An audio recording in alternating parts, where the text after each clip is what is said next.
Hi, welcome. Today's question is, what is my instinct telling me to do? So today's question, what is my instinct telling me to do? So this is all about getting out of our head space, getting into our heart space, getting into feeling our gut space, about getting back into our natural being of interest. We have spent a long time believing and looking, and research backs this up. It's part of the research that I've been doing, that we have this view that you are intelligent at a certain age, and that is who you are. And the more you can achieve by that certain age, whether that's been in your thinking brain, in your achievements, in your qualifications, then that's the height of your intelligence by about your mid-20s. When really in your mid-20s you are just developed, so you are totally influenced psychologically by what's going on around you up to your mid-20s. And I always said that it was 25 in education, so 25 in the world of education, 25 years figuring out what that all meant, and then 25 years just enjoying life for a while, because things happen in life. We're not just a product of what we learn in school, we're a product of the environment that we've grown up in, we're a product of the culture that's around us.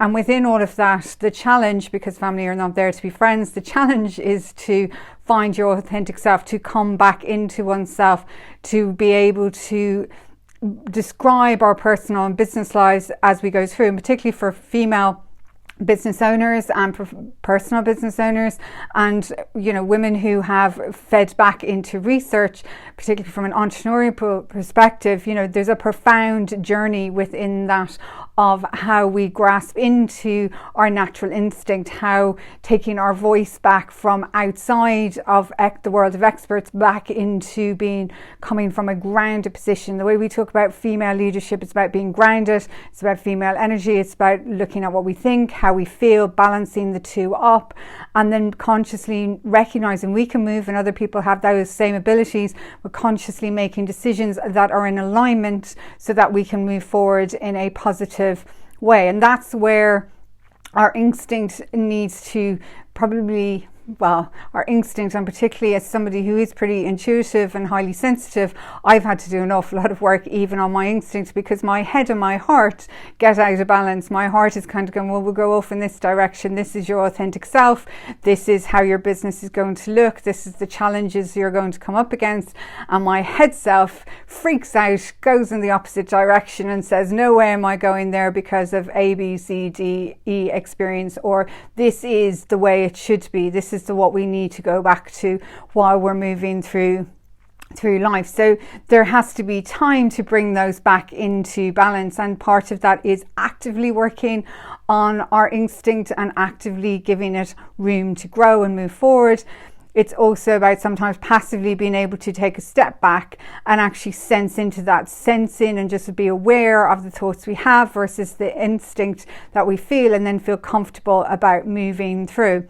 As we get older, I got my tonsils removed when I was a really young kid, which is quite funny, because when you go for the COVID testing, they say where your tonsils are. I didn't know where they were because they were removed when I was a child, and when they were removed it was really easy. I became aware that I didn't have tonsils, so it didn't affect me that much. I was eating food the next day and quite okay. I recovered very quickly. But as you get older, if you get your tonsils removed, it takes a longer time to be able to start to move back normally. It's very, very sore, because when you're a child, it's not grown, it's not in place. And it's the same with when you haven't been using your instinct and you've been coming from your headspace. Then there's going to be a question about, when are you moving into your authentic self? When are you feeling your instincts, and are you able to trust them?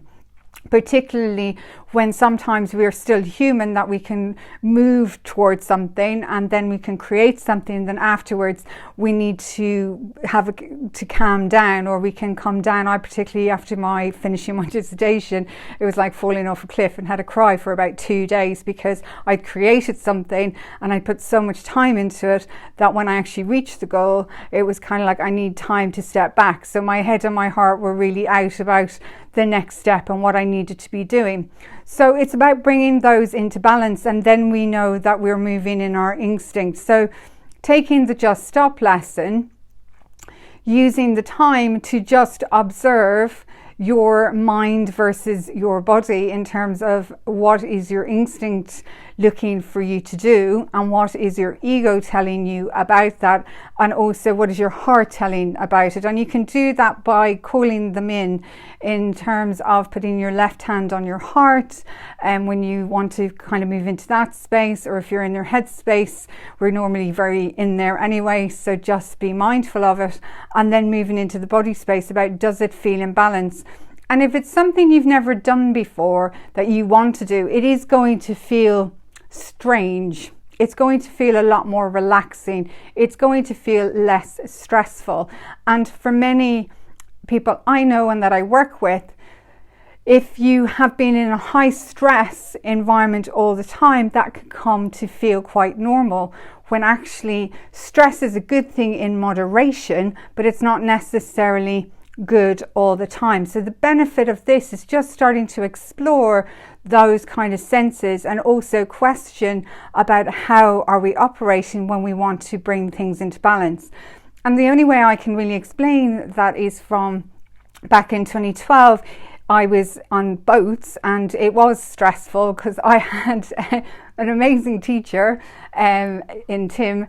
He also would forget sometimes that we were amateurs, which he would kind of tell us on a regular basis, because he'd forget we were amateurs. He would expect so much of us. He was a great teacher, and he just knew that we were capable of more. He would forget sometimes that we were professionals. So it could get very stressful at a time. But there was also a period after that stress where we would sit down and we would debrief. We would talk about what worked, what didn't work, and we would make those changes. So then there became a calm period. There might be a few tears sometimes, there might not be, but there became a calm period before it started again. So the stress was in moderation, and also you felt good from the stress. It felt like, oh, I've achieved something. Or if it hadn't quite worked out, then it also kind of felt, well, it didn't really work out, but we can move forward. There's something that we've learned, we can grow, we can move forward, and we can apply it from that situation.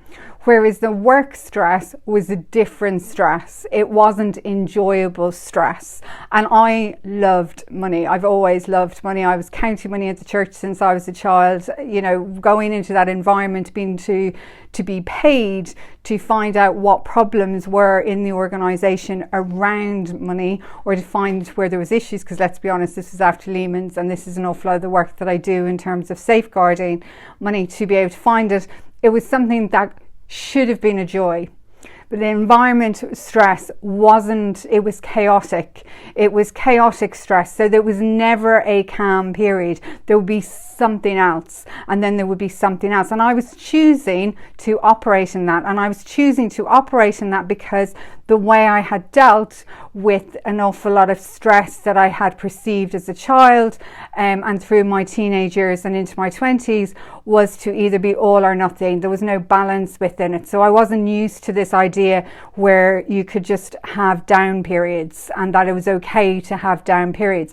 And my opinion is that that is how many of us are operating all the time, and particularly for women going into the workplace, because we're only the second or third generation in, we're going into that environment where there's a lot of stress but not necessarily things getting done.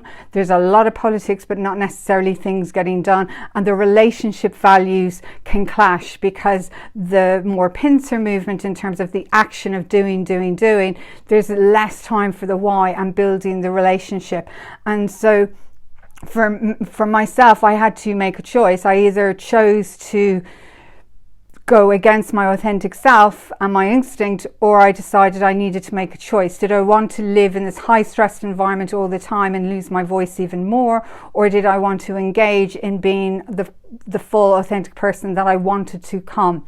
And so it's being mindful. Just bring your awareness to those environments, because from a feminine energy perspective, this is more about instinct. This is more about getting into our heart space. It's more about getting grounded in terms of who we are. And it's important because this is what it's not just in the energy or the air or the woo-woo, whatever. This is what we're going to have to start doing. Technology is going to take over an awful lot of these jobs. Things will be built to solve problems, and they will work. This is what we, from working in that environment, all that patch quilting that I've seen going on, of the stress of let's get this project done, and then there's another project. Technology is going to outpace human nature, so humans are going to have to become more aligned to their own instincts, which we haven't been doing for maybe thousands of years, the majority of individuals. Maybe you, but definitely I wasn't doing it for a long time. I was acting on a fear-based, it had to be stressful all the time, and then it became either or, walls up, walls down, and nothing in between. And so this is the journey I'm on as much as everybody else.